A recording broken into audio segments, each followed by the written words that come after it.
Ladies and gentlemen, we're here.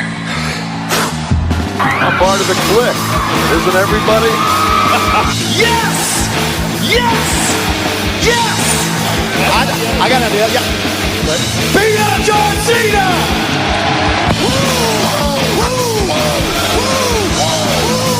Give me a hell yeah! Oh, a little bit of the bubbly. Too sweet! Here goes the mother! This is where the power lies! I am the man. We need if you can survive! It's showtime, folks! The following episode is scheduled for one fall, and it is for your listening pleasure. This is In The Kliq. What's up, everybody? Baby Huey here, and sitting right next to me is my brother, Tommy. How's it going? I'm good. How you doing? And joining us from the Bulletcast, our good brother, Phil. How's it going, man? Huey, it's Sunday night. I'm happy to be here, bud. And this is going to be an all-star show once again. Also joining us virtually, our good brother from Pro Wrestling 101 and Instagram. It's Richard. How's it going, Richard? What do you hear? What do you say, fellas? Oh my God. So, if you're listening to the audio version of this, I highly recommend you go listen or watch, I should say, our YouTube version, the video version of this podcast, because you will be seeing Richard right now in the question mark mask and then a red hat on his head. A fez. The fez. A fez. Like, you look like Fred Flintstone. Like, it's Very disrespectful. but, Yabba dabba doo. yes. And then Richard, so we're not alone right now. Like I said, it's an all-star cast. It's all of us from In The Kliq joining up together for this special end of the year show, year in review for 2020. But we have other special guests joining us, and I would love for you to give the special introduction to our fellow guest here tonight. Well, first of all, I'd like to say that my name is spelled R-I-C-H-A-R-D. There is not a T in my name, but there is a T you can put on your back if you go over to teespring.com and go pick up an In The Kliq t-shirt. Yes. Right now, folks. Perfect. It's official. So that's the big announcement. Don't have a happy new year. Have a no holds barred new year with the In The Kliq t-shirt. The podcast, the t-shirt.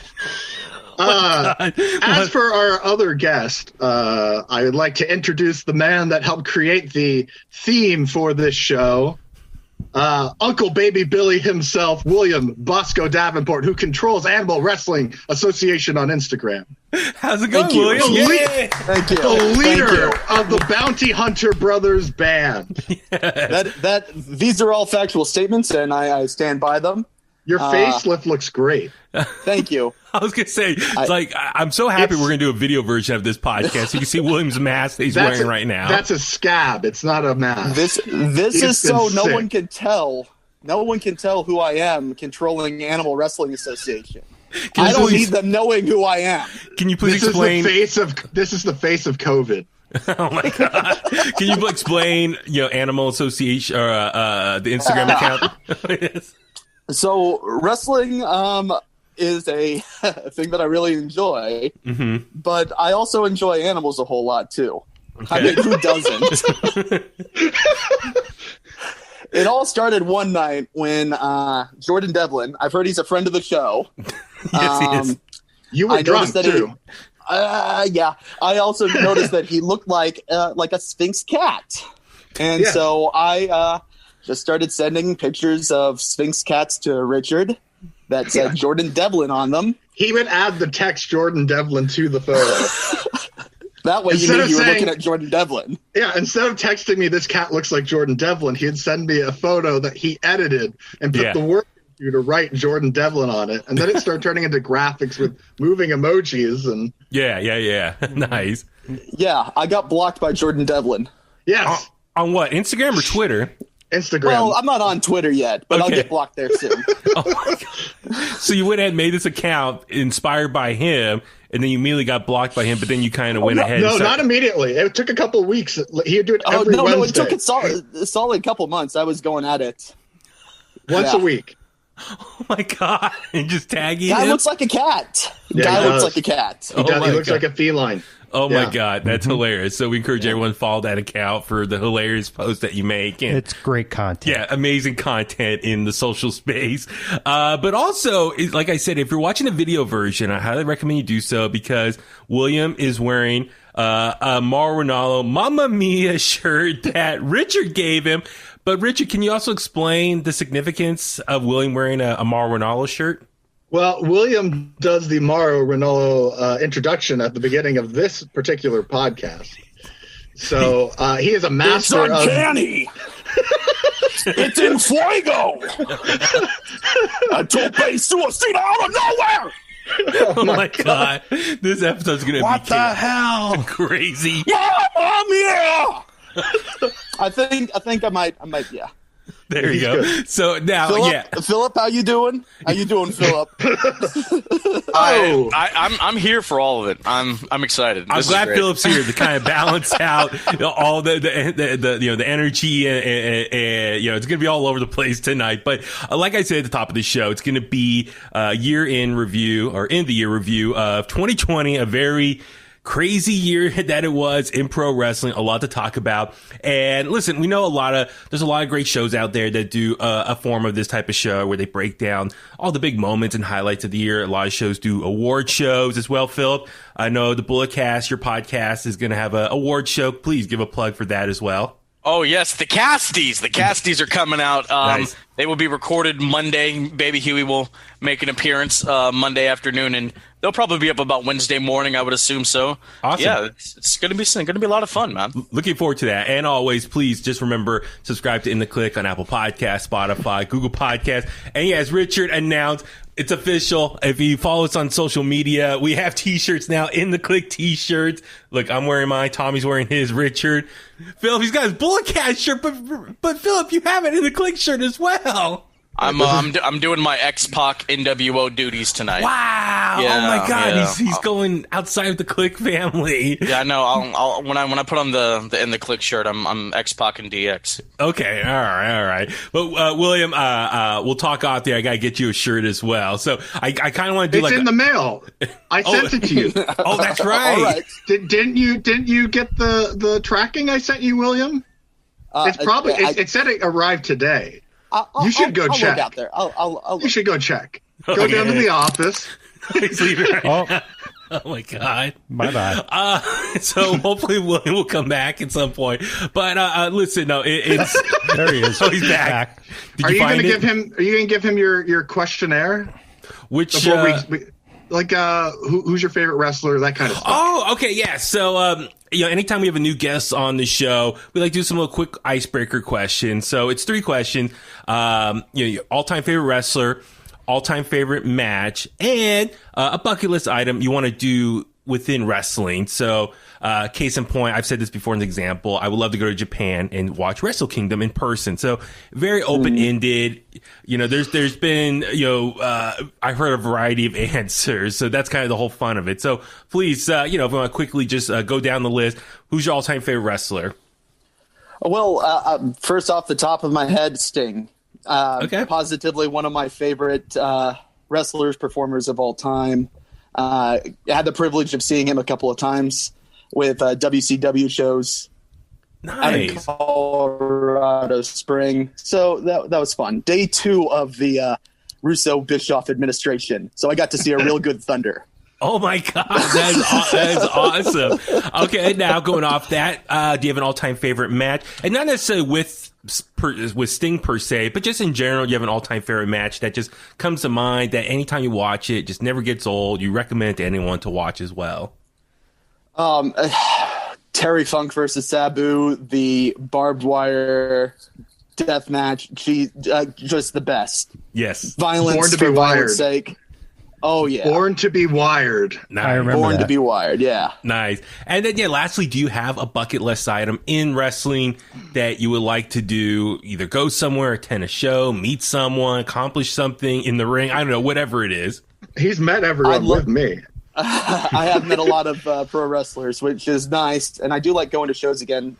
Guess bucket list would be I would want to go into that WWE vault, see all of that's what I said. the memorabilia, all of that stuff, because it's timeless. Yeah, absolutely. I mean, luckily, have you ever been to like a WrestleMania Access type of atmosphere? Oh, okay. No. We were working that day, so we had Jim Ross at the Rock Bar. William was my right hand man. Really? And, okay. Yeah. So like our thing was in the afternoon because the evenings were so stacked. So we wanted people to come to our thing, and like all the stuff we wanted to see at Access, and then the WrestleCon that year was like we couldn't make it. So it's like I remember they did something with the Hardy Boys against Rob Van Dam and Sabu at WrestleCon, and we were both like, we got to hang out and drink with Samoa Joe in the bar all afternoon. Yeah, in the vodka bar. After I got done yelling. So. Nice. So no, that's very cool to hear. But no, anyway, what I'm getting at is at WrestleMania Access, obviously they kind of, I think, take all the big important stuff out of the vault and just set up like convention style at wherever city that they're in. So luckily the 3 different ones I've seen, it's always just a variety of like Ric Flair robes, DX tank, certain rings, elimination chambers are set up. So it's really cool just seeing a lot of just the artifacts that are used from just various wrestling events from over the years, and they have like all the info about each like stage setup. And no, it's very cool. So I can only imagine what we see at Access is maybe like a 10th, if that, of what's inside the actual vault and storage unit up in Connecticut. So, no, Stamford, Connecticut. Yeah, so very cool to hear you say that. So, and Richard, for some reason, is wandering around in his room. I don't know if he can listen or hear us right now, but like I said, this is an end of year review. We have a variety of categories that I want to run down the list, and we'll go around table style. Everyone gives their pick, and we all can kind of just riff and have a fun, open conversation about it. Just because 2020 it was a very crazy year for obvious reasons with the pandemic that happened. So much went on. So I feel like let's end the year on a high note, have some fun, just relive some fun memories. And Richard has a blinking light now. It looks like I see a red light. Is Scott Steiner making his entrance? No. Holler if you hear me. That's right. Is that going on right now? Nice. He's the big bad I don't have any daddy. chainmail. I don't have any chainmail. Nice. But yeah, no, a lot of stuff to get into, and I just want to say, real quick, In The Kliq merch is officially out now. I put it on social media just to get the ball rolling. So if you're listening to this podcast, make sure to follow In The Kliq on Facebook, Twitter, Instagram, also YouTube. All of our highlights are going to be there as well. But yeah, we have a Teespring store open now. A ton of different merch items, apparel, from t-shirts, hoodies. I ordered also a hoodie behind me. Actually, Tommy, can you grab the hoodie? I got a hoodie for the video purpose. I want to show that. I got that all set up here. Look, boom. Nicely done. Hoodie there, so check that out. So, but no, we got a lot of stuff up there. I ordered a face mask as well, so I was hoping it was going to be here in time, but it wasn't. So, but yeah, like you said, please, check it out. Click the link in our bios on whatever social media page you follow, and the direct link is there. So, deck yourself out in some cool In The Kliq merch. Maybe you didn't get something at Christmas time you really wanted, but if you're a wrestling fan, help support the show and get some merch going. All right, so before we jump into each category and going around the room, everyone giving our answers, I do want to acknowledge all the unfortunate passings that happened this year in pro wrestling. Just out of respect for them, acknowledging them. So just looking at the list that I found online. So way back in January, Rocky Johnson passed away. Also, Howard Finkel passed away. Shad Gaspard as well. Hana Kimura as well. Mr. Wrestling, the second one, right? Number 2. And then Kamala, Road Warrior Animal, Tracy Smothers, Pat Patterson, Zeus, Danny Hodge, and unfortunately Brody Lee, who passed away yesterday. Very shocking to I'm still just processing all that. Now, Philip, you just did a tribute episode as well for the Bulletcast.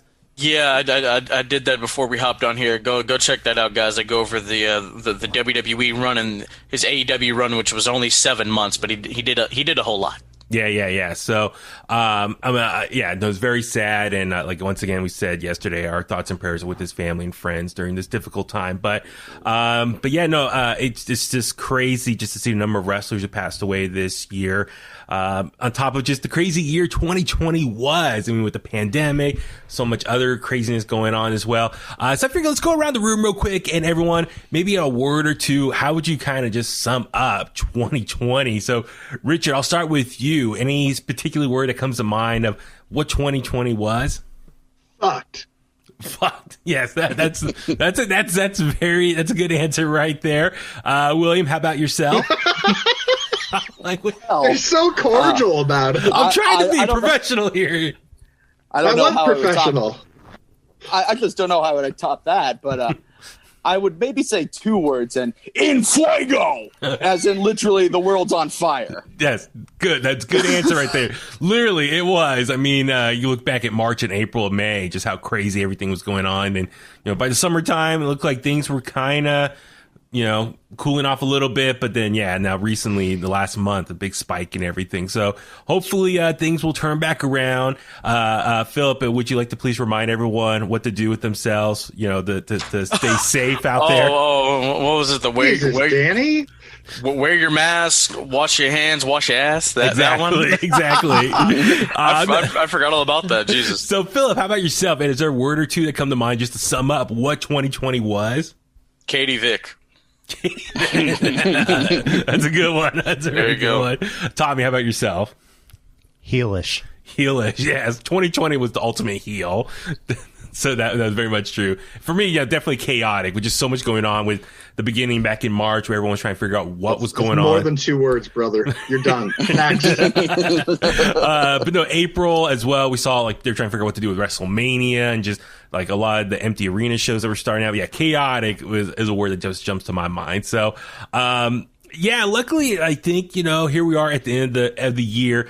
Things are starting to turn around a little bit, and hopefully, the vaccine starts making the rounds very soon, and hopefully within the coming months, things will start kind of get back to normal, and hopefully by summertime, things will just be completely, for the most part, back to how things once were before this pandemic started. So fingers crossed for that. So let's go ahead and just jump into all the categories that we have listed here. I'm actually really excited for this just because, some of this stuff, hopefully we all have different answers. If not, that's totally fine. I do have some backup answers in case as well. In case That's cheating.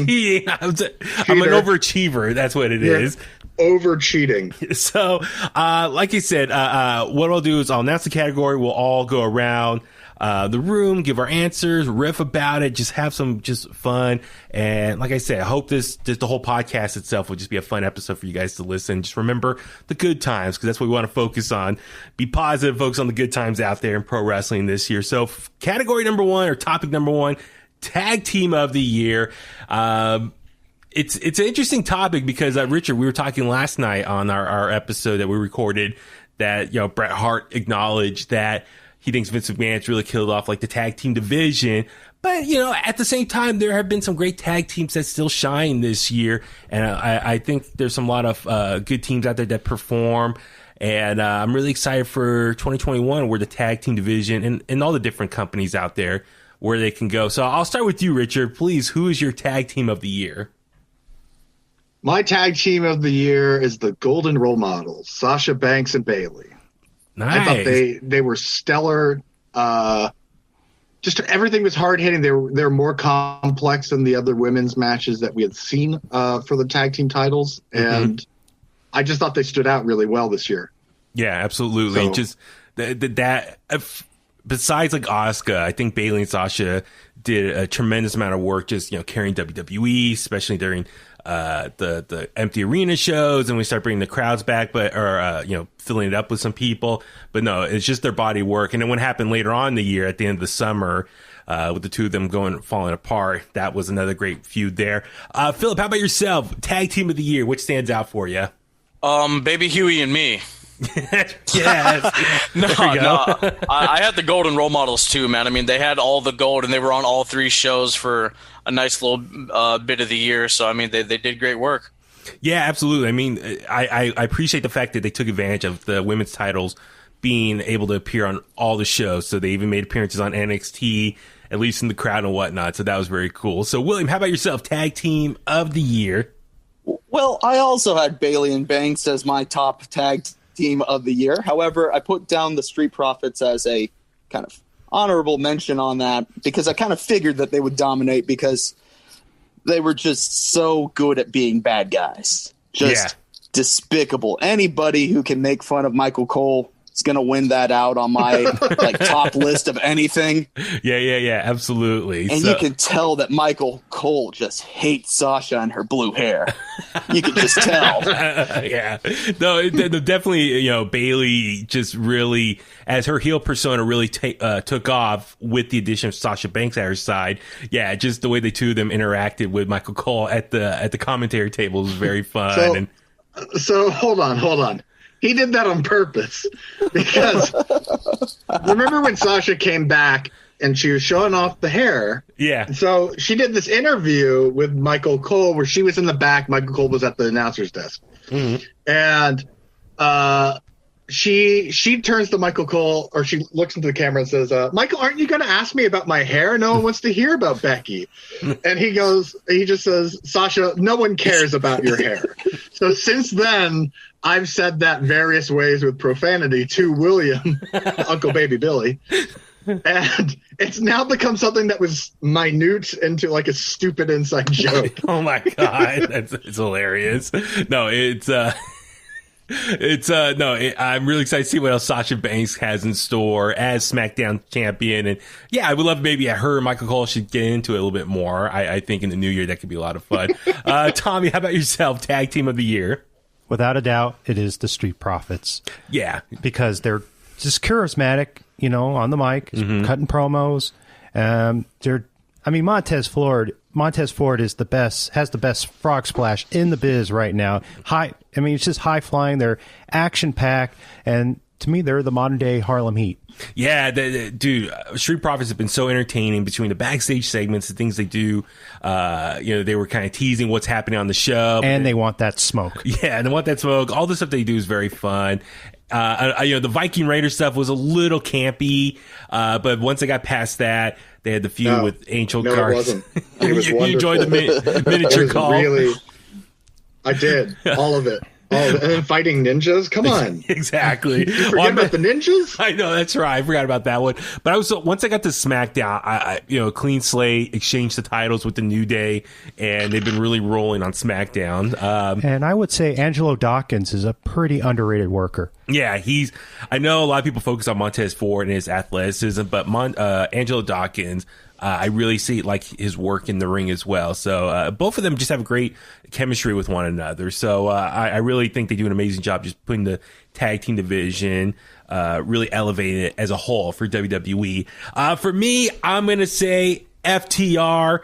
I know at the beginning of the year, the revival for all you WWE fans out there. Oh, the revival. The revival. So, listen, I know at the beginning of the year, they kind of, were slowly just being taken off TV. But once they got their contracts. William, what's he talking about right now? AEW. I get you, Huey. I understand. I understand, brother. All ex WWE? Yeah, exactly.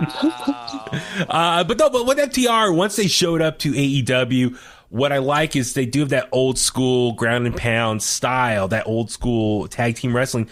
When AEW is known for their tag team division and a lot of high flyers, I love that they were able to kind of change it up. And as far as in-ring performance goes, it was nice just to see some old school classic tag team wrestling that I grew up watching.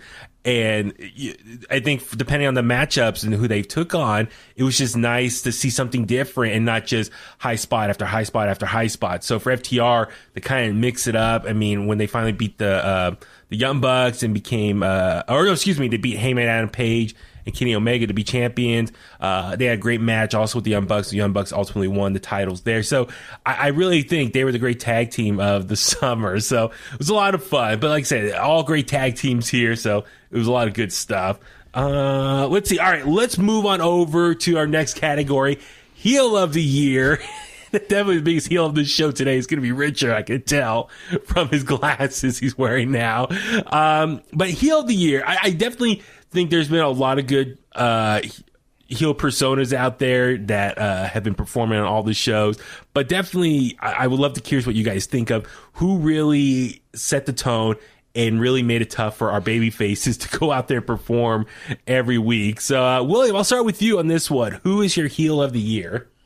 My favorite heel of the year has been Roman Reigns. The tribal chief, it's a heel turn that everyone desperately wanted. Yeah. Right after, his whole Goldberg, I'm not going to do it because I don't have my credibility.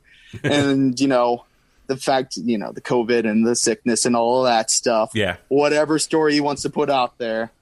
Yeah. But now he goes out there, wrecks everyone and leaves, does a lot of good heel moves, just shows up to win the title, barely does anything. Yeah. Perfect. I know. I love it. No, Roman Reigns, it's been long overdue, but he really has become the most compelling person in WWE right now. And that's awesome stuff. And I think 2021 is going to be a continuation of that momentum and looking forward to that.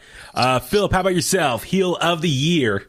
Well, I gave it to two guys. One was Randy Orton. I mean, the feud with Edge leading into it. I mean, come on. They had the greatest wrestling match ever. Yes, you know absolutely. What I mean, Randy started kicking people in the head again. He brought back elements of the Legend Killer. I really dug that. And then, like William, I got to give it to Roman. I mean, the dude came back. He turned heel. He said, "I'm not just the head of the table in my family. I'm the head of the table in this company. This is my WWE." And I'm like, yeah, you're right. Hell, I want a seat at the table too.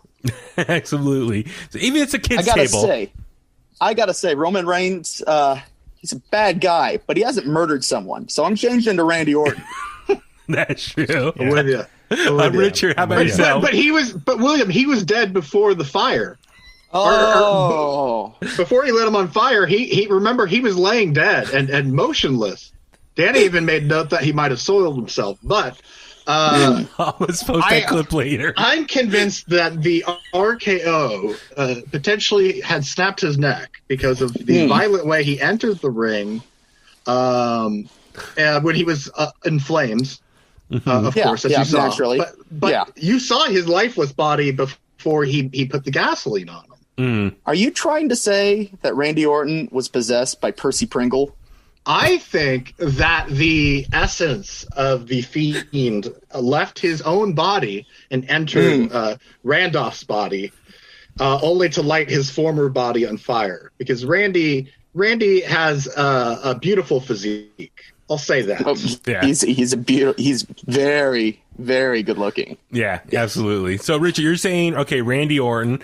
I didn't say anything. Who's your pick then?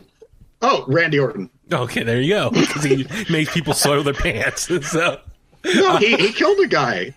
Yes, exactly. Tommy, how about yourself? The guy was already dead before he was on fire. That's my point. Heel of the year. I'm with all you guys. I'm picking Randy Orton because to me he's just a classic heel. He'll never change to me, but in a way he's always like reinventing himself as a heel. To me, he's like a chameleon. He's like the David Bowie of professional wrestling as a heel. He always has these different personas about him, but he does go through stages of being really stale. But when he's turned up or motivated, like you're not beating that. Exactly. Yeah. So that's why I picked him. Yeah, I also picked Randy Orton as well because you think about it, one of the last shows that Raw had with an audience, he RKO'd Beth Phoenix. Yeah. I mean, God, that was an awesome moment right there. Good. And then did you notice that her commentary got better after that? It woke her up. Yeah. So just saying, with that, I mean, like I said, the whole storyline with Edge post Royal Rumble this year, earlier this year, it really, he as you said, Rich, he seemed really motivated, and this storyline was just so compelling in the history there of them as a tag team. It was all written. It was obviously written for themselves. It was just so simple to follow along. But when you follow it as well, he's taking out Christian, who is a friend. He's addressing as a friend. He takes out the Big Show. He's got Ric Flair in his corner the whole time, who everybody loves, and everyone knows that has had health scares the last few years. And then he takes out Ric Flair, of all people. Yeah. And then he goes after a guy's wife.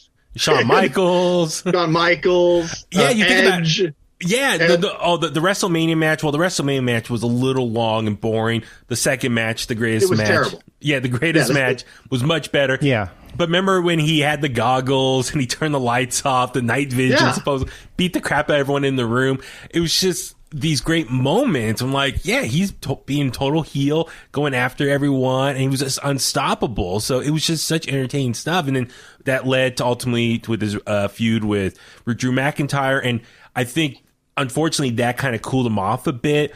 I was kind of hoping he was going to win maybe the title a little bit earlier in the summer, but then he finally got the WWE Championship win at Hell in a Cell, even though he had the belt for, 3 weeks, if that, before... Just barely a month. Yeah, before Drew won it back, before Survivor Series. But nonetheless, 2020 has been a great year for Randy Orton overall as a heel before Roman Reigns came back. So I'm with you there. Roman Reigns, obviously, what you guys all said, it's been obvious. And I would have picked Kenny Omega, but...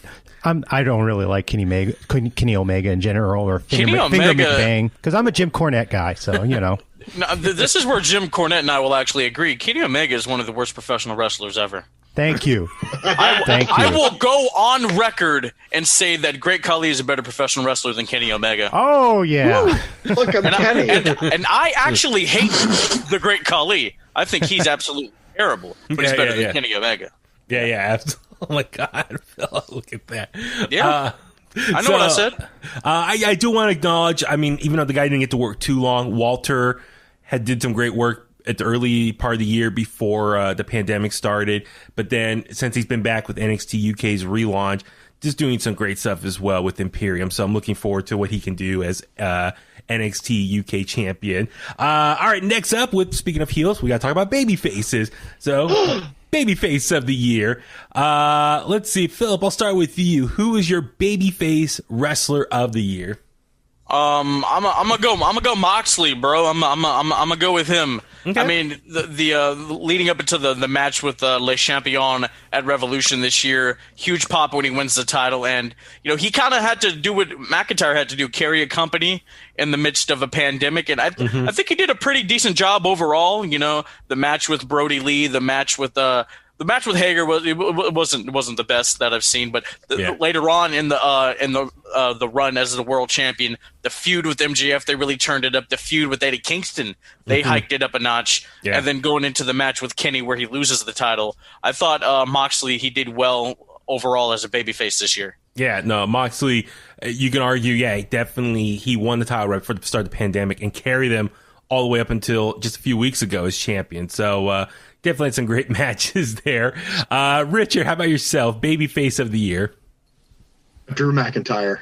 Yeah. I mean, for someone to come on and not be a Stone Cold type of babyface where you're kind of a tweener and you're in the middle. Yeah. And you're not as upbeat as a John Cena. And Drew McIntyre comes across as the kind of guy that you would have a beer with.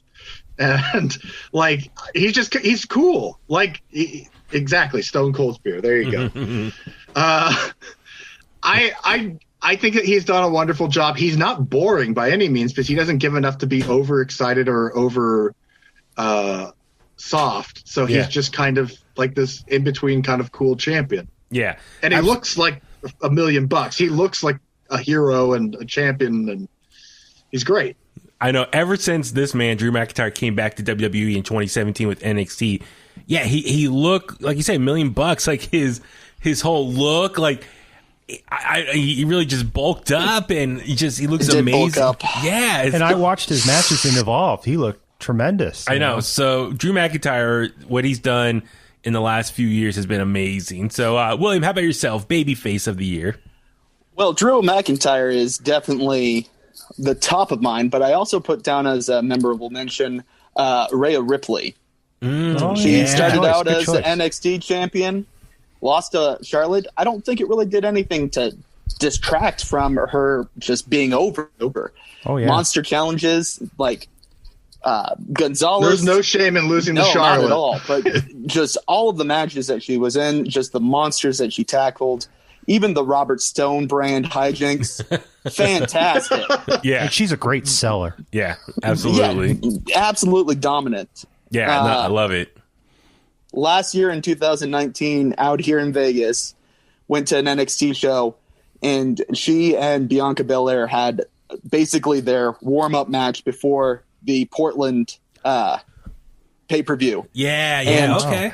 Yeah. Fantastic then, fantastic on that pay-per-view too. Right on. Yeah, and while I think a lot of people were criticizing her losing to Charlotte and kind of slowed down her momentum, I think she's starting to get it back going again in the last few months. I mean, War Games and some of the other takeovers. She's getting back on track, and we'll see what happens with New Year's Evil NXT coming up in a couple of weeks, where she takes on Raquel Gonzalez, last woman standing match. And it'd be really interesting how much longer her time's going to be on NXT before she moves on over to Raw or SmackDown. So I wonder if this match will kind of decide what her future is going to be in 2021, maybe an appearance in the Royal Rumble or something. So I'm really excited for Rhea Ripley's her momentum into the new year. Tommy, how about yourself? Babyface of the year. Without question, Drew McIntyre. Yeah. He's just a ass-kicking, kick-ass babyface. I mean, like you always say, that he's one of those babyfaces that doesn't get put down by the heel. I mean, you know what I mean? Well, no, for me, I also picked Drew McIntyre as well, babyface of the year, because my thing is, it's been a while since we had a strong, dominant, badass babyface champion. Right. Where in the past, some other babyfaces, they're booked look like idiots, or right. they'll make stupid decisions in the ring. That's what I was trying to get at. And the heel always outsmarts them, outwits them, and in the end, the heels look the cool ones, right? And then all the fans start cheering for the heels, and the baby faces get booed because they just look like nerds, and just like they're just not that very cool to support, right? Drew McIntyre has really just smashed all that out the window. He's just awesome to look at. He's great in the ring. His performance. What? He does look great. You said he has a great physique now. Look at that. He's got a. But no, he's great in the ring. But he doesn't let people, push him around. Mm-hmm. He'll go and kick their ass if they're talking crap to him. And so I just love everything about Drew McIntyre's presentation, from the Royal Rumble to being Brock Lesnar, and just every challenger that's come his way, he has took them on, beat them. You look at Bobby Lashley, Dolph Ziggler earlier this year, even Seth Rollins beat the Big Show the same night he beat Brock Lesnar at WrestleMania. Body slammed him. Yeah, and he had the matches with Randy Orton, lost, but then won the title right back. Had the match against Roman Reigns at Survivor Series. Took two guys to beat him at Survivor Series. And he's also a friend of the podcast. He's been on 4 times this year, so I got to support a friend of the podcast as well. And Drew McIntyre. You dropped something there, Danny. I know. Let me pick up his name again. Sorry, let me pick that up for you. But no, I'm with you. Drew McIntyre, babyface of the year. It's just kind of obvious. I mean, there's a lot of other great talented out there, but Drew McIntyre for me is must see TV, and that's can be very rare sometimes with the ratings as we see in WWE as of late. Okay, next up, let's looking down the list here. Okay, let's go with champion of the year. And I put this out there, Richard. I know this was kind of one of your ideas for a category.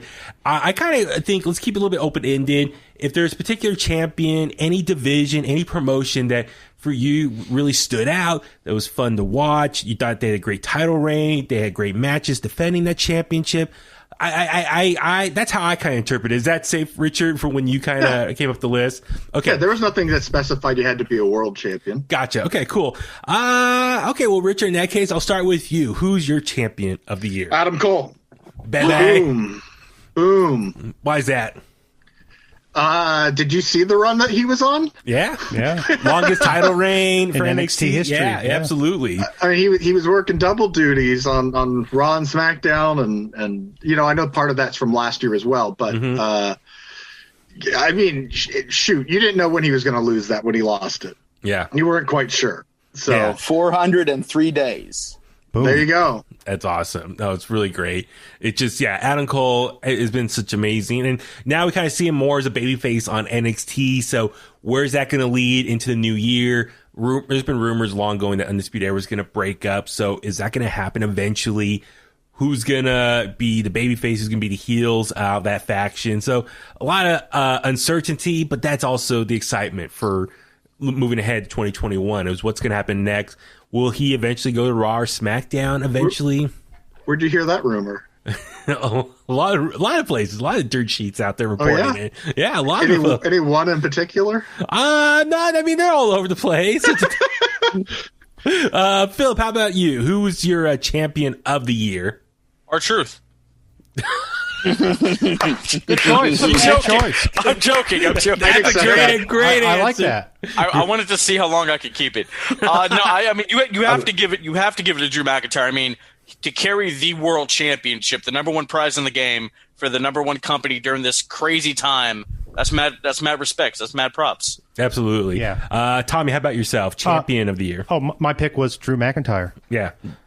Because he's right now for holding the belt, the title belt for so long, with the exception of, giving it to Randy Orton and that, he's like Hulk Hogan right now. Yeah, he's had some nice long title reigns, which is nice to see. A babyface. Usually we see the heels with the long title reigns, and it's all about the babyface building them up on the chase to get the title reign. And usually babyface don't have super long title reigns because then it's all about them on the chase. So with that being said, Drew McIntyre having a long title reign, awesome. Looking forward to that and what he could do in the new year. William, how about yourself? Well, Adam Cole was definitely my number one. I don't know where Richard got his facts from, but my backup on that was definitely Asuka. Yeah. She started off as the tag team champion as the Kabuki Warriors. Oh, yeah. Raw champion. Lost the Raw championship to Sasha. Then she picked it back up. Tag champs again. That she double duty. Can't remember what pay-per-view that was, but I watched it. Yeah. No, that's a great answer. I mean, my pick was also Drew McIntyre, as you guys said. I mean, just long title reign has been awesome, and also like with WWE over the last few years, they really put a lot of time and energy in really boosting the Universal Championship and making that almost like the number one title now in that company, which is not. WWE Championship is the number one title, as Philip, as you said, the lineage there from Drew McIntyre, Brock Lesnar, Eddie Guerrero, Austin, Shawn Michaels, Bret Hart, Hogan, Warrior, Bruno Sammartino, Macho Man, Ric Flair. Everyone's had. Yeah, everyone's had. Vince McMahon. Vince McMahon. Yeah, I was with you until you said Bret Hart. Bret Hart he's much better. I was with you till you said Austin too. Wow, what a mark here. So anyway, I'm just saying. William's not a Bret Hart fan either. You're not. He was a WCW kid. Who? Really? So Bret was not well liked in WCW. Because Goldberg injured him? No. Before that. No. What are you talking about? Bret didn't know how to work. Goldberg didn't do anything wrong. Wow. Oh my God. That's oh my God. Oh, that's right. You're a Sting guy. That's right. That's right. I was going to say, who's the better sharp? Yeah, the sharpshooter. That's what it's called, not the Scorpion. No, it's a Scorpion Deathlock. Come on. Get out of here. 100%. It's a Scorpion Deathlock. Yeah. Know your wrestling holds, baby, Huey. Oh my God. No, but for me, Drew McIntyre, he's the champion, number one of the number one title in the number one company. And, he even said so when I interviewed him last week. He said, he's the champion, number one champion. Roman Reigns in my book is number two. So he's been doing an awesome job with all that stuff. And also Asuka has been so entertaining to watch all throughout the year. I think she's been a big MVP for WWE during this pandemic era. So I'm with you. I think we all can agree we love Drew McIntyre around here on this podcast. Next up is Oh My God Moment of the Year. And I kind of keep this open-ended as well as far as what was your favorite highlight moment of the year in pro wrestling. There was a lot of stuff that happened, and give credit to all the companies who were putting on shows. They were doing their best to adjust to the situation of this pandemic, whether empty arena shows, having some people around the ring. And with that, though, there's still been putting on a lot of great shows, a lot of exciting stuff that happened. And there was a lot of stuff that did happen with the crowds that they had the first quarter of the year. But in the last 9 months, some also great moments as well. So I keep this kind of loose-ended as well. It could be either a particular match or a return or a victory of some sort, a championship exchange, whatever it is. I'll keep it very open-ended. So, William, I'll start with you. What was your, oh my God, moment of the year? So there was a match on January 20th. It was a Raw ladder match between Rey Mysterio and Almas. Oh my God. There were a lot of just nasty bumps in that. The ladder was not cooperating. Truly just brutal. Did not expect that for a Raw. And it was fantastic. I recommend going back and watching it because Rey Mysterio just putting his neck on the line all the time. His run, if he continued it this year, I think he would have been the babyface. Yeah, no, and to see him come back with the company, no, it was great. So no, what happened? What happened to Rey? Like, it feels like we got Rey Mysterio from WCW back, and I don't know who the other guy was the last 20 years. Yeah, like this is such an amazing Rey Mysterio, and this late in his career, it's ridiculous. And he's in great shape right now. Yeah. He had to lose an eyeball to get that momentum going. So Seth Rollins extended his career, is what you're saying. Yeah. The Messiah. He does such profound work in the ring. He helps rejuvenate people's careers. Except for Becky's. Hey now. That could be a moment as well. Phil, how about you? What was your, oh my God, moment of the year? OMG. I don't know how to even come back from that one. I mean, Rey losing an eyeball. I mean, come on, guys. Yeah, that's true. I'm joking. It's not. It has to be Edge, man. I mean, I was an Edgehead as a kid, and the day was already kind of wonky because Kobe died or whatever. And man, I was inside of a Starbucks, and I'm watching it on my phone, and I'm marking out so hard, I'm not allowed there ever again. I was like, oh my god, I was losing my shit. Grown men were crying that day with excitement. Absolutely. I mean, the guy he was medically disqualified, and he gets to come back and end it on his own terms. Yeah, I'm excited for what he's going to do when he comes back. Yeah, me too. I'm looking forward to that. Richard, how about yourself? OMG moment of the year. I put down the Boneyard match because that was the first time we had seen something like that. Okay. A cinematic match, at least to that extent. I mean, anyone that saw Lucha Underground saw, some semblance of that, but this was so well done and so universally liked. It surprised me because I knew I liked it, but like going online and seeing the feedback of everyone saying like this is amazing was just kind of a shock to me, and I was like, whoa, that's pretty cool. Yeah. So I would say the Boneyard between the Boneyard match and the Boner Yard match that they did on Talking Shop-a-Mania. I have to watch that. I've not watched that yet. Oh, you need to. Okay. You need to. I've heard great things. It's on another level. Nice. Okay. But no, I'm with you, Richard, because with the pandemic, and they were obviously doing these empty arena shows, and there are a lot of negative sides of performing in an empty arena. You don't have the crowd there. It's missing something. So I appreciate them thinking on their toes, and it's like, okay, what can we do to entertain people at home? And so they came up with the idea of these cinematic matches. We've seen elements of that before. Matt Hardy in TNA, like you said, Lucha Underground. So the fact that WWE kind of started doing their own version of that was a smart move with the start of the pandemic. And then they started doing a few of those throughout the rest of the summer and stuff. I think they kind of pulled back from doing that because now they have the Thunderdome and don't need to do it as much. And I think they were, I don't want them to kind of overstay their welcome with that type of match. But here and there in the future, I'll be down for cinematic matches here and there, sprinkle it throughout the year. But no, I'm with you. The Boneyard match was pretty legendary. And now, as of this moment, as of this recording, it is Undertaker's last match. So it also has some historic value there as well. So, Tommy, how about you? Your OMG moment of the year? Well, to quote Vince McMahon, we make movies. Exactly, that's true. But moment for you. Oh, my OMG moment was...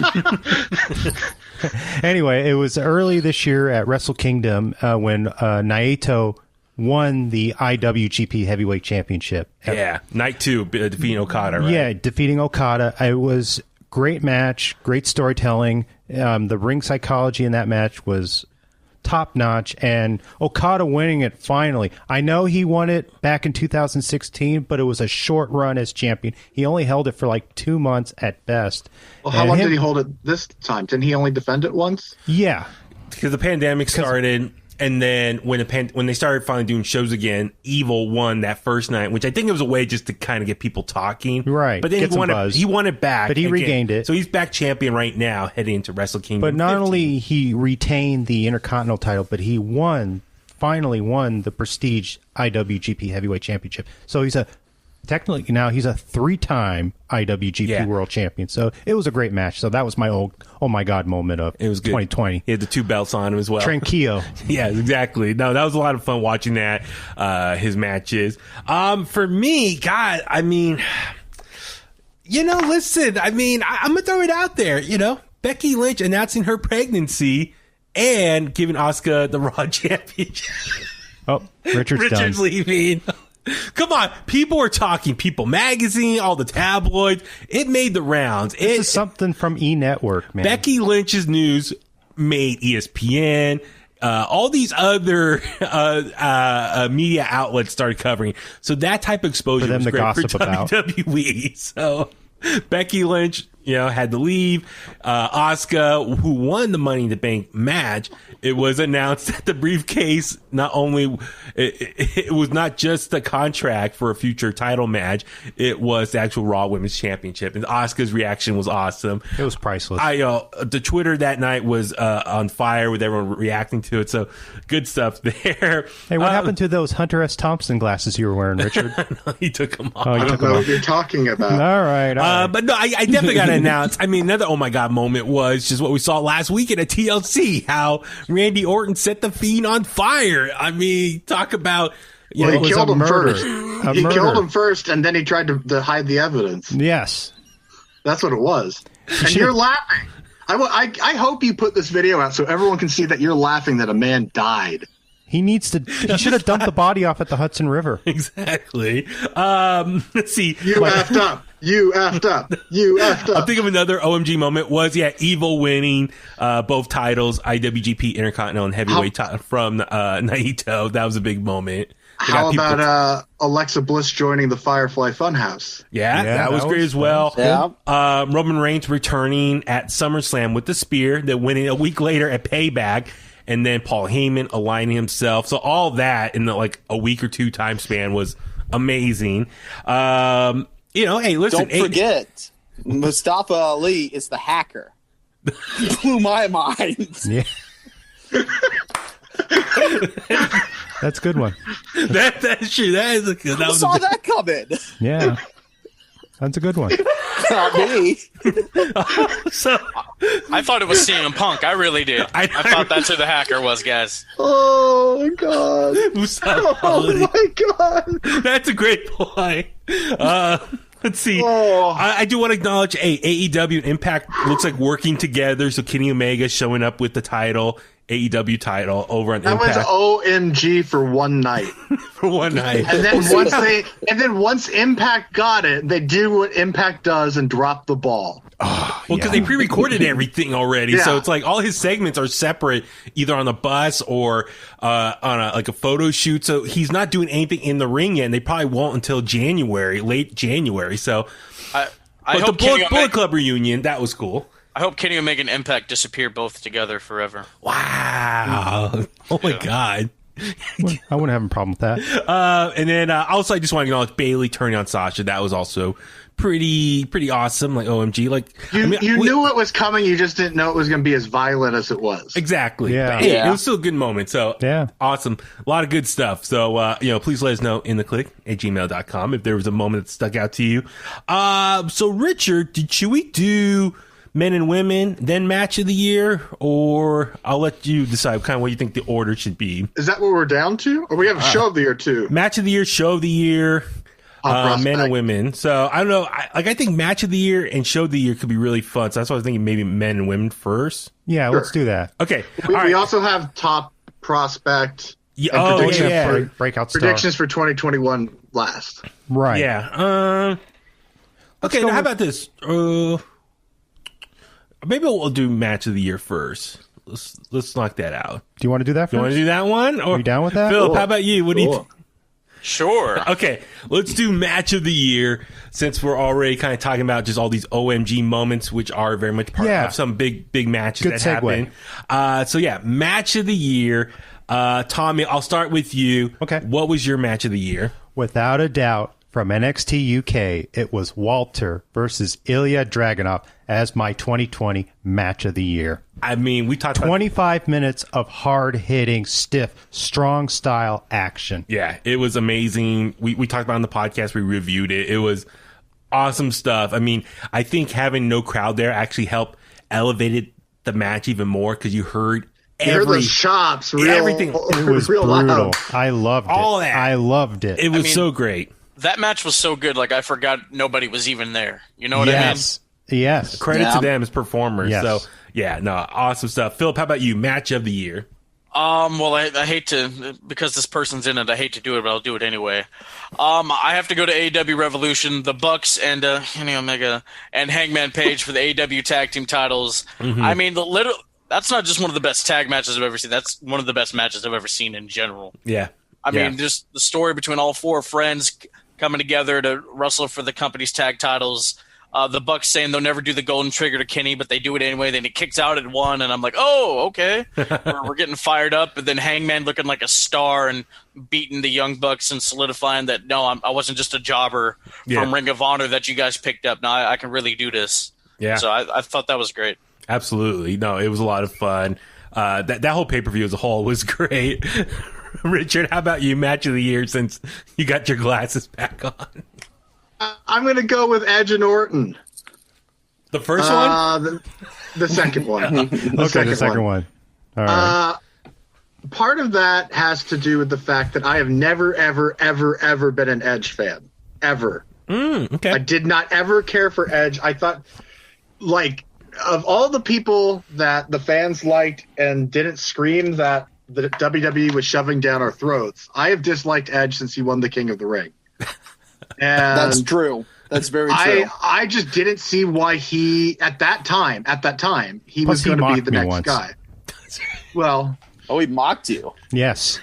You know. What did he call you? We were at a house show, and he wrestled. I don't know who he. I think it was the Big Show. Oh my God. And we were in the third row right there, close to the front row, and I had my Hulkamania T-shirt on.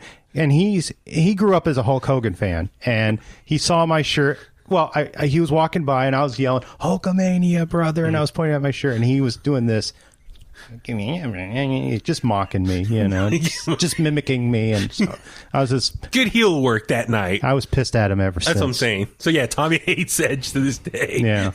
So I was just never a fan of Edge's, but then him in the Rumble really impressed me, and then WrestleMania was just kind of like, this is the longest nothing match I've ever seen, and then they do this match that felt like it was Austin and Rock or something from the Attitude Era. They built it up, late 2001. Yeah. So for that being as good of a match as it was just kind of stood out to me. Yeah, absolutely. I'm with you. And it is the greatest match in wrestling history. So, well, I remember when Charlie first announced that, and I was like, "What? Was that just her own opinion?" Charlie's never wrong, Huey. Yeah, look at her. How could she be wrong? She went to college. I know. She's a journalist. So I'm just saying. And then the fact that WWE kept referencing that, and that became the tagline. I was like, okay, they're taking this seriously. And just to build up, everyone had the little cameo calls, giving their opinion about the match predictions. Yeah. But the old school feel to it with the different camera angles, and they had the old school Madison Square Garden drop microphones that came down, and you hear Finkel's voice in the background. The presentation was awesome. Unfortunately, Edge did get hurt in that match, and it was on a reshoot apparently because it was pre-taped. But would he ever beat?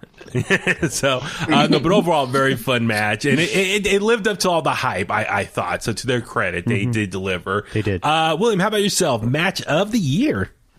I'm also on the camp of Walter versus Dragunov. That match was just hard hitting. Prior to this, Richard and I took a stroll down memory lane and we watched Walter versus Zack Saber Jr.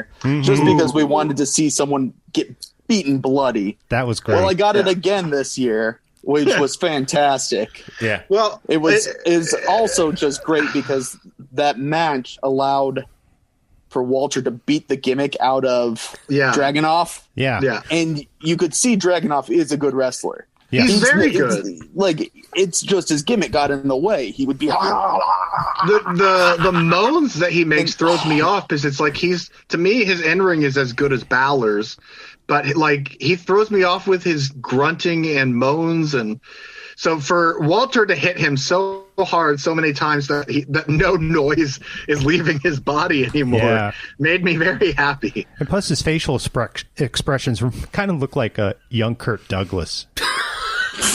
I don't know what that means. Kirk Douglas. Yeah, Kirk Douglas, man. One of the greatest actors of our generation. R.I.P. Listen, the last movie I saw was Smokey and the Bandit 2, okay? That's right. No, I'm with you on that one. And for me, Walter was also match of the year. But, just to keep it up, mix it up a little bit, I will say I definitely enjoyed when Okada beat Ibushi at Wrestle Kingdom 14, night number 1. Tommy and I, we stayed up late earlier this year watching it. Just the back and forth. Ibushi went into like a trance and was like, and just the back and forth was so intense. I mean, like, just Ibushi took a beating. Okada arguably is one of, if not the best wrestler right now. So much fun. Even Naito against Okada night 2 was also great. Sasha Banks and Bayley at Hell in a Cell. That was a great match. Even though that was the first match, which I think a Hell in a Cell should be used as like for the rubber match, the third match to really settle a feud. For the first match, dude, they knocked it out of the park. I mean, they really try to outdo themselves from that old takeover match that they once had in the past. And Philip, is with you as well. I thought the Young Bucks and Kenny Omega and Hangman on Page were great, but there was still a lot of great work out there, so much fun, and a lot of great moments in the year of pro wrestling. Let's go to, okay, tell you what, Richard, before we do men and women of the year, let's do breakout star of the year for 2021. We'll do that first. Okay. So this is what Richard's calling top prospect, aka breakout star of the year for 2021. So we're looking ahead to the new year, and who is really going to shine and take their career to the next level in the new year and either win a championship or elevate themselves where their current position's at and just move above from either mid-card to the main event scene or just really take their whole, like I said, career to the next level. So, Philip, I'll start with you. Who do you think is going to be the top prospect of 2021? All right, well, I got two. One for WWE, one for AEW. Okay. For AEW, I got to go with my boy Will Hobbs. He joined Team Taz, and I think he will acquire some gold in the new year, whether it be the TNT title, a tag title, or if Brian Cage gives him the FTW title. I don't know. I don't know. Just hands it off.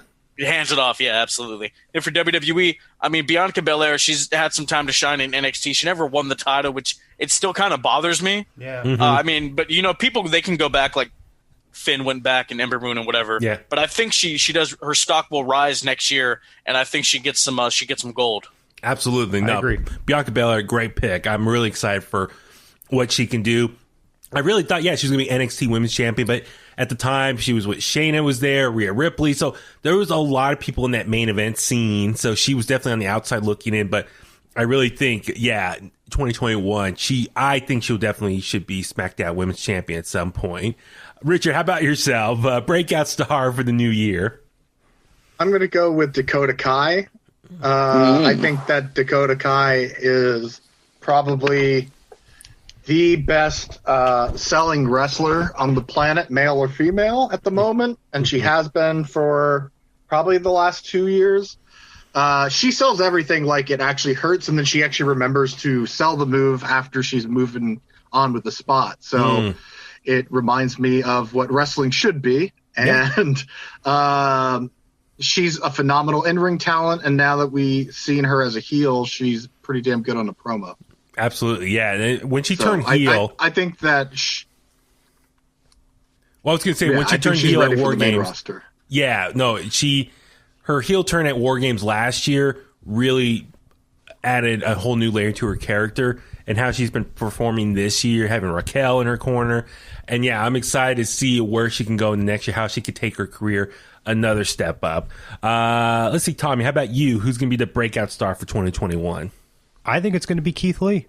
As far as what he can do on Raw. Yeah, I mean, I know he was the NXT World Champion, and before that, he was the North American Champion. Mm-hmm. But I think there's going to be a lot of things on the horizon for Keith Lee in 2021 on the main roster for Raw. He could possibly be a future WWE champion. Yeah, I think when he was brought up to the main roster, I really hope they have big things lined up for him. So, yeah, I think they're really strapping the rocket on him. Yeah, right now. I think what he did in NXT was amazing, so much fun. But I really hope that when he's on Raw, they can really just put him up at the top of the roster there and just put on some amazing matches. Top of the wrestling food chain. William, how about yourself? Breakout star for 2021. TikTok, Karrion Kross. He, it's a shame that he had that shoulder injury. Mm-hmm. Yeah, because he would have been a top heel for me in 2020 if he just was able to continue. Yeah. But there's no way he's not going to be NXT champion by April of 2021. Yeah, that man's getting it back. Yeah, Yes, it's unfortunate, with the injury and kind of what was the story that they had lined up for him. So hopefully now that he's back and he's healed up, he didn't do the surgery route. He went the other just more rehab route. Yeah. So he looked like he healed up on his own. You mean Scarlett? He rehabbed with Scarlett, is what you mean. Smoke show. Yeah, absolutely. So Killer smoke show. Yeah. So I would imagine it's in the cards for him to kind of get back the title, and hopefully they'll pick up that storyline maybe they initially had mapped out this past summer. Not only that, it gives his victims that time to build themselves back up. Tommaso Ciampa and him had that match that was totally one-sided. Mm-hmm. Yeah. Mm-hmm. Yeah. Tommaso Ciampa has rebuilt himself. He's vicious again. Mm-hmm. They're not going to have that same match. It's going to be violent, and he's not going to win, but it's going to be way better. Yeah, no, that's a good point. I mean, he had the match with Ciampa In Your House, pretty much a squash match. But, yeah, as you said, Ciampa's been back, and he's kind of been on a tear, taking down the young people in the locker room. This is not the old NXT that I grew up with. Mm-hmm. So, yeah, that can be his motivation to step up his game. So, therefore, if he takes on Kross again, it should be a whole different matchup. I wonder, for Kross, if we're going to see more squash matches out of him, or we're going to see a new layer to him where he's going to have some more challenges. I think Damian Priest is a great first test back from his injury. I'm looking forward to that match in a couple weeks. But, if he becomes champion again, what's in the cards for him? And what can he do as NXT champion? I'm really curious. And also, I just wonder, how long will he be in NXT? Keep in mind, he has the look. Scarlett also has the look. I mean, he could easily be on Raw or SmackDown not too soon. I mean, or very soon down the road. I wonder if this is just a small stepping stone for him in NXT, but they have big plans for him on Raw or SmackDown. That was the scuttlebutt when he came to NXT. Like his first 2 months there, they were saying that he's probably not going to be here that long because he's retaining all the information and showing them that he can retain it fairly quickly. So. And look at him. Like, he doesn't belong in NXT. He belongs in the main roster, especially with that entrance. Yeah. Imagine that on a WrestleMania size stage. Like, dude, I mean, Scarlett with whatever outfit that she can put on. And you'll forget all about Booker T's pyro after that. Exactly. So anyway, and that's the thing. It's, he joined NXT a little bit late in the year. Only had a couple months with NXT before he got hurt. So I think this year was such a short year for him actually in NXT that, 2021, hopefully he'll have a full year in WWE that really, he can really show himself to be a breakout star. For me, I was thinking, actually, I'll let you go. Oh, no, you said Keith Lee already. I'm sorry. Am I the last one left? I'm trying to keep track of everyone as best I can. For me, I'm going to say Hangman Adam Page. As far as, I really think they set it up so he could be the one to dethrone Kenny Omega at some point next year. Philip, you and I have talked about this. We think maybe next All Out, next September, could be a perfect time for Hangman Adam Page. Hopefully they'll build him up over the next 9 months that he could be the one to actually dethrone him, Kenny Omega. I mean, in all seriousness, the sooner they get the title off of Kenny Omega, the better. Yeah, that's true. Absolutely. And then Hangman Adam Page, I think, he had the breakup with Kenny Omega. they're gone their separate routes now. He's kind of find himself again, Hangman Adam Page. And so it should be really interesting how they're going to build up Hangman as a top competitor again to get back to that main event scene and hopefully take out Kenny Omega down the road. I'm looking forward to that. I definitely just want to give a shout out. I think Raquel Gonzalez. I think big things are lined up for her in NXT next year. Angel Garza, we see him back on Raw, so I hope he can really dominate that mid-card scene. A lot of people think he could be the next Eddie Guerrero, so I definitely want to acknowledge Angel Garza. Terrible comparison. He's a Garza.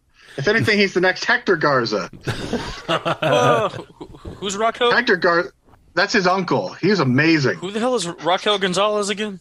NXT. She was Dakota Kai's bodyguard. Diesel. Sonya Deville Jr. That's right. Yes, right. Exactly. Yes. All right. Let's go on over to let's see, female wrestler of the year. And I know we said a lot of names already, but like really, who do you think? It doesn't have to be a champion per se, but who do you think was just the top female performer of the year in pro wrestling? Philip, I'll start with you. Who do you pick? Tessa Blanchard. Wow. No, I'm joking. I mean, you have to give it to Sasha Banks. She held all the gold this year. She was a main fixture on all three brands for a certain amount of time. Sasha, I think she had a great 2020. Yeah, I hear you in that one. Absolutely. William, how about yourself? A female wrestler of the year. Well, Asuka and everyone that she wrestled. That just she tore it down so many different times. Yeah, I really say she was the MVP of like the first half of this pandemic. What she did on Raw, just her charisma, her personality, speaking in Japanese was just so entertaining, and really transitioned from out of the Kabuki Warriors and still carrying something. You know, she still does the green face paint stuff, which was part more of the Kabuki Warriors thing. So the fact that she kind of carried that on. But yeah, I love Asuka. She's one of the best workers in the business today, male or female. So yeah, I'm with you on that one. Richard, how about yourself? Female wrestler of the year. Well, I don't think that you guys have been really too fair to Miss Charlotte Flair. And if you can't be fair to Flair, then who can Flair be fair to? So you got to go with Charlotte Flair all day. Really? How come? How come? Yeah, do you watch wrestling? Her last name is Flair. That's it. She's gone for 6 months. Yeah, but she won the Royal Rumble before that, won the NXT Championship, had the best WrestleMania in-ring match of the year, came back, won the tag team titles with Asuka. Before she came back, she was on Raw, SmackDown, and NXT for every show and competing. Yeah. So I hear you got to go with Flair. Nice. And then, Tommy, how about yourself? Female wrestler of Flair. Fair to Flair, Tommy. Actually, my female wrestler of the year is Io Shirai. Yeah. I like Io Shirai. I mean, just her whole change since last year. You know, she's going through this whole dark period, you know, and I just love the psychotic Japanese woman that she is, you know. Yeah. Wow. Just, I mean, you know, when she changed her look, her gimmick, her outfit, her entrance music. And plus winning the NXT title this year, the women's title, that's the icing on the cake. That's why I picked her. And her War Games match, she put a trash can on herself, took out everyone. Yeah. She went Oscar the Grouch. Yes. I did like her poppy entrances. Yeah, that was great. Those are great too. I'm with you with William. Asuka is my pick.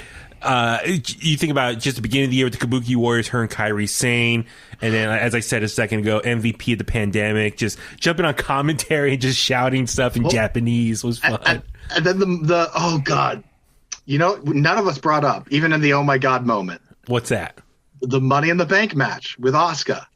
Yeah, jumping off of the balcony at Titan Towers and like you said, that Money in the Bank match was so much fun. I mean, it was an hour long.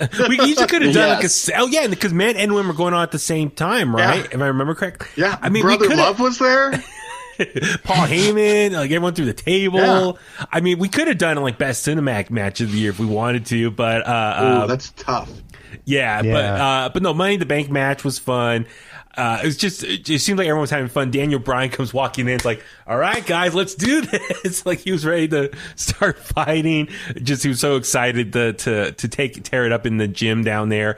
But no, Asuka, like as far as the storyline with Kabuki Warriors and Sasha Banks and Bayley, and how Kairi Sane left WWE to go back to Japan, how they wrote her off, and how Asuka used that motivation to take out them, and took 2 matches in one night. Was it SummerSlam against both of them?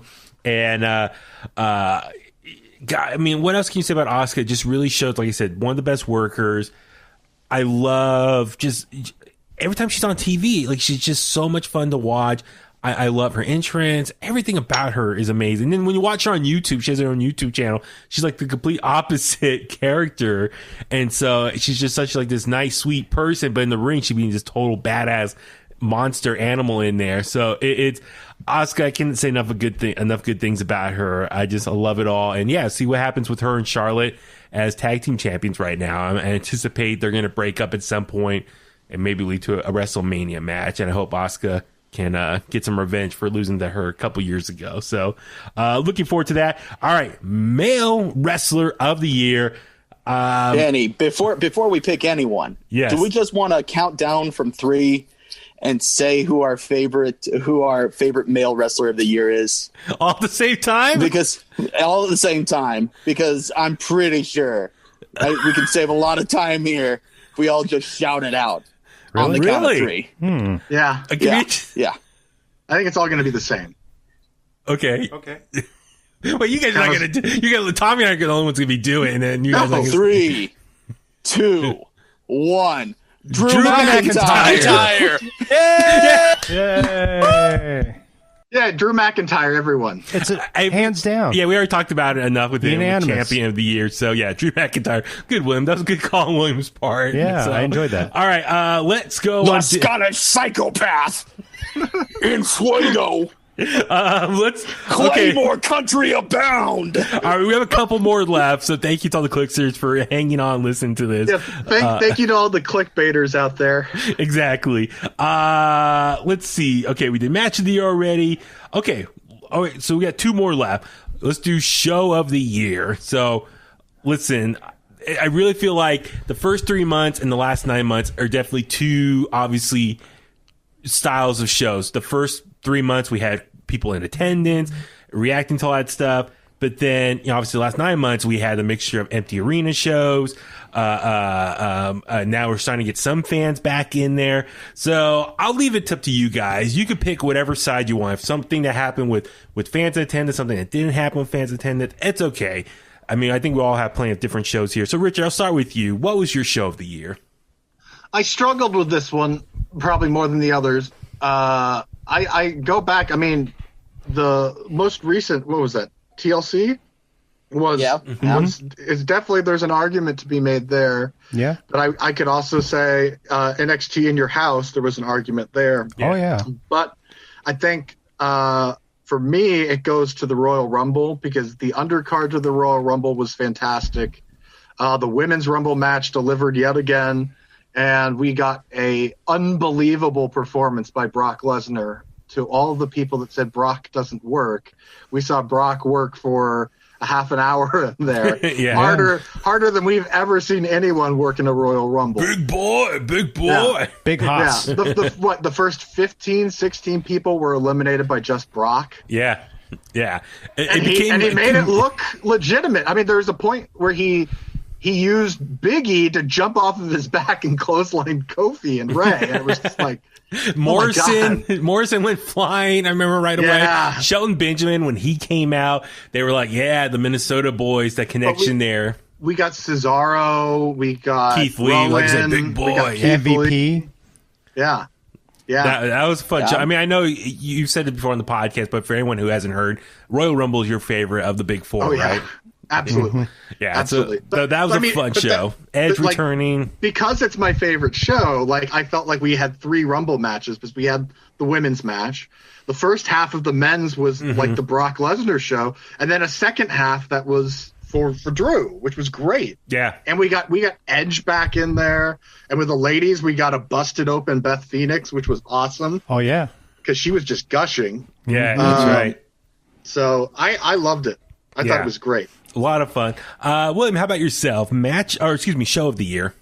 I'll give you 2. Halloween Havoc. Fantastic. Revival.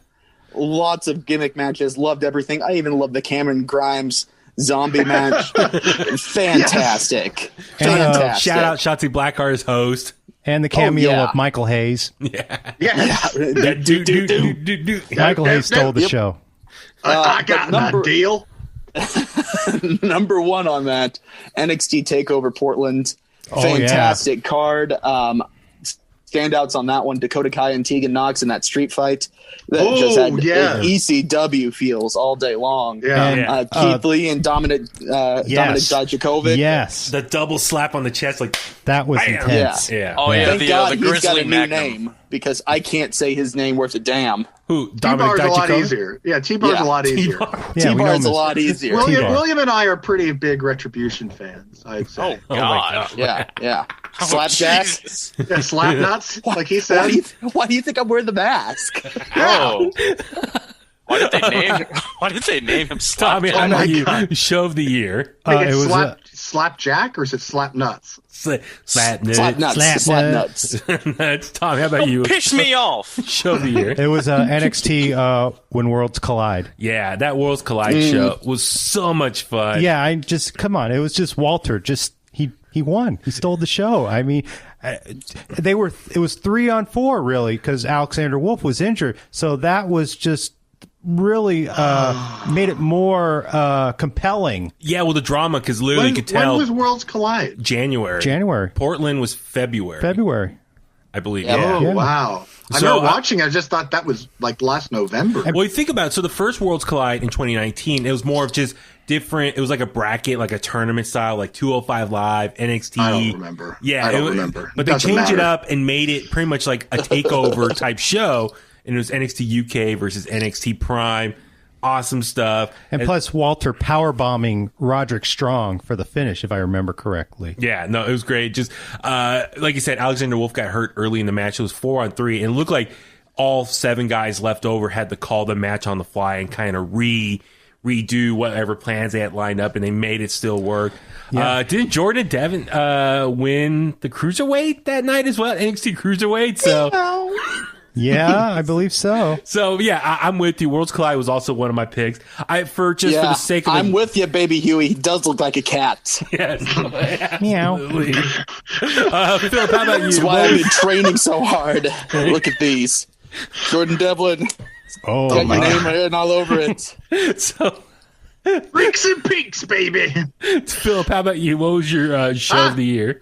I'm going to give it to WrestleMania 36. I mean, for them to put together that show on that short of a notice, I mean, it flowed well. I mean, like Richard said, I think Rhea and Charlotte did have the best, like, in-ring match of the night, and I think everything flowed well together, so I'm giving it to those guys for that. Yeah, it's I love that it was 2 nights.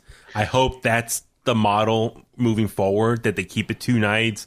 You know, God, I hope so. Yeah, it just makes it easier to consume, and you can have, I think, longer matches spread out over 2 nights. I'm all for that. We talked about it many times about. You don't like sitting in a stadium for 9 hours? Oh, I'd live for that, dude. I'm ready. Brooklyn last year. That was torture for you. Yeah, that was for me. Insane. It was when we went to New Orleans. Yeah, it was long. I mean, it makes for a really long day and just all that stuff. Let's see. Am I the last one at this one? Did anyone else go already? Yeah. Okay. You already went, Danny. No, yeah. Move on. Wrestle Kingdom 14, way back in January. Tom and I stayed up live and watched it both nights. Yeah. That was another big show. It's like New Japan's version of WrestleMania, where their big show of the year. But I like how they went 2 nights. And I really wonder if they kind of set the standard and then WWE kind of matched that. But Wrestle Kingdom 14, so much fun with the other matches I talked about earlier. It was just so, like I said, just to be up live, watching it live and reacting and seeing a lot of other people staying up in the middle of the night watching as well. So it was just a very fun experience doing that. Worlds Collide. SummerSlam 2020. Dude, that was like one of the first big shows in the Thunderdome. So, we saw Drew retain his title over Randy Orton, which is the slide. Backslide. Backslide. Dude. What What a different style of a finish we don't see too often. Yeah. He beat the guy that won the greatest wrestling match ever with the wrestling hold. I mean, exactly. Dude, that was great. Just a classic, sunset flip or whatever it was. Yeah. I mean, also just shout out Clash of Champions. Hackslide. Hell in a Cell. I really think since they've been in the Thunderdome, their pay-per-views have been a lot better. I will say that. I mean, that's something I think we talked about before. I don't know if Richard was on a text thread or in the show, but we talked about, I think... No, we don't talk outside the show, Danny. Ever. I don't know who you Ever. are. So, I've got my own problems. I know, exactly. But no, even the takeovers, in your house... I love the throwback show, just everything that happened, which is Todd Pettengill was there, the setup, the ring decor, the Gargano house coming out of that. That was so much fun. I'm with you in Portland as well. I want to acknowledge Revolution was also a fun show. Double or Nothing in Full Gear. Double or Nothing was so much fun with the Stadium Stampede match. And then Full Gear from a booking standpoint, great stuff. So, a lot of fun shows there for all that. So, all right. So I think, let me see if I remember correctly. Have I gone over all the categories except for the last one, predictions, right? Yeah. Prediction left, time. yes. Yes, All right. sir. We're ready. All right. So Let's do it. Last category here, predictions for 2021. And this is stuff that we think we want to see happen in the new year. I mean, it's pretty self-explanatory at that point. Like things you think is going to happen in New Year that you want to see happen. That could be fun stuff for pro wrestling. So, Richard, Danny, which one is your favorite? You're going first on this one. Oh, Buddy. you want me to Danny? go? Yes. Yeah, Danny. Dan E. Come on, Danny. Dangerously. Oh my God. Okay. I will say this. So let's see. One prediction I have, and I feel like I give you credit because I saw a meme you posted recently. So I think Keith Lee will turn heel, join the Hurt Business, and win the WWE Championship. There we go. Fingers crossed. Fingers crossed. So that way, Yeah. MVP will. So then Hurt Business will be kind of much more of a modern day Four Horsemen. And MVP will kind of slide more over into like the manager role. And then you got Keith Lee as world champion, WWE champion, Bobby Lashley, US champion, and then Cedric and Shelton as the Raw tag team champion. So you got all four dressed in gold, MVP, the mastermind who brought all these guys together. Be the J.J. Dillon. Exactly. So that's one prediction I have. And I think if you want to get people talking, if you want to get the Raw ratings up, this is how you can do it. Everyone loves Keith Lee. He's been a dominant babyface in NXT. And he's articulate. And all that stuff. I think what Raw needs is someone like a Roman Reigns type heel. Almost like a shot caller, a mobster type of personality. I think Keith Lee can do that under the Hurt Business umbrella. And I think that would be super fun. Then it gives Drew McIntyre something to go after or deal with as a badass babyface. Imagine the matches Drew McIntyre could have against Keith Lee, Hurt Business getting involved. And here's the thing. We all think right now, currently on Raw, that Sheamus is going to be the one to turn on Drew and Keith Lee. What happens if it's the other way around? Keith Lee's the one who turns heel, and then Sheamus and Drew really got to unite as friends, best friends, and together they got to take out the Hurt Business together. So that's just an idea I've had. I mean, I got some other stuff here, but I'll go around the room first for other ideas. Philip, how about you? Predictions for the new year? Well, absolutely. I want to see the Hurt Business have all the gold. I think those boys are doing great work. I want to see NXT sold out. I need that in my life. I need that 100%. Okay. And I want to see Lana win the Royal Rumble. Ooh, really? Lana. Man. If she doesn't win, she's like final four, bottom three, final two. One of those scenarios. One of those four scenarios. I'd like to see that. Yeah. I see that. Richard, how about you? Predictions for 2021? I'm going to predict that we will be getting some sort of a return of the NWA. I just don't know under what kind of management we're going to get. Mm-hmm. I hope it can come back and be similar to what it was before this pandemic. I also would predict that we're probably going to, by SummerSlam, maybe a little bit later, we'll get Karrion Kross on the main roster. Yeah, that's another one I was thinking about too. Is like, what's his future? Like we talked about earlier. So, yeah, no, good call there, William. How about you? What's a prediction for 2021? It's not really a prediction. It's just more of a feeling that I want. Okay. I want wrestling fans to be grateful for live entertainment again.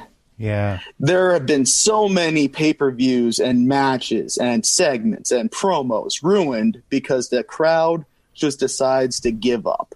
Mm-hmm. They're bored. They took it for granted. Hijack everything. If TLC and NXT, they make it about themselves. You're not there for yourselves. You're there to be entertained. Yeah. I understand sometimes wrestling is not the most entertaining, but if TLC and NXT is any indication of where we're going in 2021, we're going to get blood. We're going to get brutality. We're going to get violence. And if you're not happy with that, go watch an AEW show. Well, hold on. I'd like to add to that, because I get on my page a lot, because a lot of my page is nostalgia, even though I throw in new stuff. Yeah. Is I get so many people that say that they want things to be the way they were, and they compare it to whether it's the 80s and WCW, WWF, AWA, or the Attitude Era, or the NWO days. This is the best time ever to be a wrestling fan. Because you can go back and watch all of that stuff on the WWE network. So it's like you get this and that. And before, like 10 years ago, we didn't have a WWE network. We had grainy footage on websites from people's VHS tapes that they transferred over. So, like, to me, there is no better time to be a fan, because you can consume more than you ever have in a better quality than you've ever seen. That's a good point. Yeah. And you got all these great wrestling podcasts. Fans, stop bitching and get off of Twitter. You don't belong on Twitter anymore. Good point. A bunch of crybaby bitches. Golf clap. I love that. Also, fuck Dave Meltzer. Oh my God. Yes, I'm here for it. Absolutely. Tommy, how about you? What's a prediction you have for 2021? I got a couple of them. Okay. I want to see Walter return to NXT Prime. Yeah. In 2021. Yeah. And also something about the NWA. I kind of, in a way, like to see them have somewhat of a deal with the WWE Network. And I would like to see maybe they can work something out with Triple H and NXT. For one time, I'd like to see the NWA champion, Nick Aldis or whoever, defend the title on NXT. Yeah, if you think about it, if they did wind up getting that relationship, imagine they would probably do a network special for Starrcade. Yeah. Yes. Yeah, they should do Starrcade as a special NXT type of show. Right. When you look at the original couple of Starrcades, it's still heavy territory days. So, like, if you knew one territory, you're getting a whole bunch of people on a roster that you've never seen before. Like an all-star show. Yeah. That's what Starrcade was. That's what it was. Yeah. No, I'm with you. It's I think for NWA to maybe save them in some ways, they need a TV deal of some sort. I know YouTube was a great launching pad, but I don't know how much they make off like YouTube ads and all that stuff. But they need like a TV deal or be available on some place that they can make some revenue. And the WWE Network, if they're able to make a deal, that's great, because then they may have access. They can use all the old NWA library stuff, our video archives. Richard, you and I were talking about that last night. So it could be really interesting. It's like it presented as a way, it's like a separate promotion, but it's under the WWE umbrella. And we know WWE. We're getting a little bit of that with Progress and WXW. Yeah, it's like licensing deals. And ICW. So yeah, maybe it could be a way like NWA can have like their current show featured on a network. And we know they're always trying to find more content. I mean, they're in the process of NXT India, NXT Lucha. So it's like going to be like a limited series down in Mexico. They're going to have like an NXT to the NXT that Gabe, what's his last name? Sapolsky. Is going to be running. So it's like for all the fresh talent to be performing on. So and also, I'd like to see maybe NXT have something going in Japan as well. Yeah, it'd be really cool. That was the goal originally before this India thing. I think India is just an easier market to get a TV deal. Yeah. I know. I mean, in Japan, it's very tough. They got New Japan, All Japan, Noah, Dragon Gate. They got a lot of great promotions Tons in Japan. Of promotions. So 4 or 5 women's promotions. Yeah, so I don't know how Joshi. easy it is for WWE to kind of enter that territory. I know there were talks of NXT or WWE buying, was it Noah? To make that NXT Japan. Yeah. But no, I'm with you. I think it's for NWA. I'm really curious what would they try to do to relaunch themselves. You have to get a whole new roster because a lot of those guys and gals have moved on to other places. So, but yeah, another prediction I might have: Triple H will take over creative duties for Monday Night Raw. That's another one I just want to throw out there. Big E will win the Universal Championship this year. I said this earlier. I think Hangman Adam Page will defeat Kenny Omega for the AEW World Championship. I think Kenny Omega will win the Impact Championship sooner than later. To really, dominate as the belt collector. That's the gimmick he's going for right now. That gimmick's been done a bunch of times. Just saying. Ultimate Dragon, right? They're making it sound like it's the first time this has ever happened, but it's happened plenty of times with world champions as well. You should post that photo of Ultimate Dragon with all the titles. That's a great photo. Austin Aries just did this. I don't want to say exactly. Yeah, and the All Japan Pro Wrestling World Heavyweight Championship is 3 world championships combined that they made one. That's how they unified championship. The Triple Crown Champion. Another one I think we should think about is, okay, hypothetically speaking, when fans are allowed to return to the arenas in some capacity as a full packed show again, I think Drew McIntyre will be the WWE superstar to first come out and greet everyone, get the crowd revved up. I think if he's still WWE champion at that point, he should be the first one. Babyface champion comes out, welcomes the crowd, and kind of set the tone that we're back to normal now. Or Stone Cold Steve Austin. Or Tommy thinks Stone Cold should be the one to do it. Make good for 316 Day. Yeah, I mean, when fans come back, everybody's going to be over. Let's face it. Everybody's going to be over. Yeah. Let's see. I think even though I think Big E should win the Universal Championship, I wouldn't be surprised if Daniel Bryan wins the Royal Rumble coming up, just because he's never won before and is a make good for not winning in 2015. They don't do make good, Stanley. They should. They got to remember some stuff. I think Jordan Devlin is finally going to get that rabies shot, and he can be safe to be around humans again. That's his vaccine. So I got to tell you, # me too, William. I got to tell you. So last year when I went to Brooklyn for WrestleMania, or went to New Jersey, I should say. I was walking to the elevator to go down, and Jordan Devlin stood right next to me. I looked over. I was going, meow. Did it smell like catnip in the elevator with you? That's his nickname for Jordan Devlin is the Catnip Kid. Oh my god! Meow meow meow meow meow meow meow meow meow. He's just a sexy cat. Sexy cat. So no, I think I'm excited for 2021 once the vaccine gets out there, and hopefully things, once they get back to normal, hopefully by like the summertime, hopefully wrestling then can really take things up a notch again, and really, for all the fans who've been hungry for live shows, it should be a lot of fun. I'm looking forward to that. So, that's it. That wraps up all the categories here. Thank you for a very long episode of In The Kliq here. That was a lot of fun. Thank you guys for doing this. Any of you guys want to chime in? Any final thoughts you want to talk about? Anything comes to mind? Real quick, I just looked it up. A homie does look like a cat. He does. This is great. Converted another. Look at that. That's amazing. It's spot on. Yeah, that's 100%.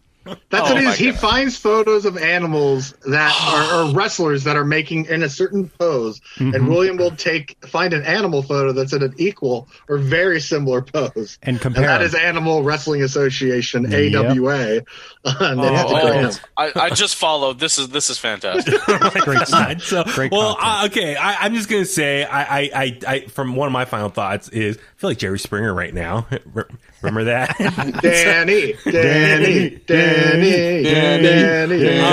I just want to say a couple things. I just want to thank the listeners out there who take the time to listen to our show, share it, leave a comment, rate it, all that good stuff. I really do appreciate it. I know there's a lot of podcasts out there, a lot of wrestling content to absorb.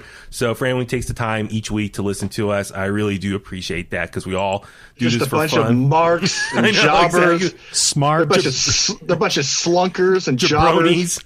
Yeah. But also, except for that one guy. You know who. Yeah, exactly. The one guy.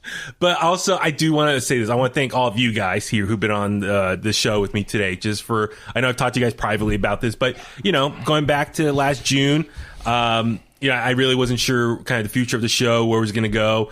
And so I'm really happy that you guys all helped out with me and kind of remotivate me to keep the show going. So I can't thank you guys enough. William, you too, as far as helping with the re-imaging of the show, with the music and all the drops. There's a and heart stuff. For you. Thank you. I appreciate that. So right there. Right there. Yes, I see it. So no, but thank you guys so much. I really do appreciate that. And I'm looking forward to 2021, what's in store and all the fun coverage that we can do collectively. So it should be fun. On that note, let's start wrapping things up. I'll start with William. William, where can all the Kliqsters find you online or follow you? Well, you can find me at Animal Wrestling Association on Instagram. That's Animal Wrestling Association, Animal Wrestling Association. Bounty Hunter Brothers released an EP during the pandemic called Enhancing Wildlife. I highly recommend to check that out. Okay, nice. That's awesome. I don't know. I'm just a cool guy. Absolutely. Philip, how about you? Where can all the Kliqsters find you? Let's see. You can find me on the Twitter and the Instagram, HeeLantWint. Oh my God, I messed up my own last name. Jesus God. Here we go. Heel Antwine, HeeLantWint on Twitter and Instagram. The Bulletcast on Instagram, The Bulletcast on YouTube, Bulletcast on Twitter. We got the Casty Awards coming, ladies and gentlemen. We got some good things coming. Wrestle Kingdom Night 1, my birthday. The richest prize in the game is on the line. Will Baby Huey become a 4-time champion? Will I become a 10-time champ? Or will Brandon keep his 10th reign going? I don't know. We're going to have to find out. I'm going to get it back, brother. Stay tuned. Absolutely. Stay tuned. Stay clean, stay strong, stay safe, stay quarantined. Happy holidays, everybody. Diamonds are forever. So is the microphone messiah. Richard, how about you? Where can the Kliqsters find you online? Me? Yes. It's Pro Wrestling 101 on Instagram. Follow me, and nowhere else, because I don't like any of you, and I don't want you to see any of my personal information. I know. You're all scum except for that one guy. You know who? I know exactly. You know who? Tommy, how about you? Where can the Kliqsters find you online? You can always find me on Twitter, Instagram at IronFist1982. Please give me a follow, and that's an order. And follow me on Facebook at Baby Huey Official, Twitter and Instagram at Baby Huey83. In the Kliqs, also on Facebook, Twitter, and Instagram as well. Subscribe to our YouTube page, intthekliq@gmail.com. Click on the link in our bio to get the new In The Kliq merch. It's out there now. Start your year off right with some new In The Kliq merch. Oh, I can't take this seriously. I'm going to get this video up on YouTube. You can see all the chaos and shenanigans going on virtually here with all of us here. It's so much fun. Subscribe to In The Kliq, Apple Podcasts, Spotify, Google Podcasts. What is that? What is that? Oh, it's the Bray Wyatt family Firefly Fun House. So subscribe to us, rate, comment, share the podcast. We appreciate all the support. And on that note, thank you once again to all the Kliqsters for making 2020 an awesome year. Looking forward to 2021 and all the fun stuff we can do with pro wrestling.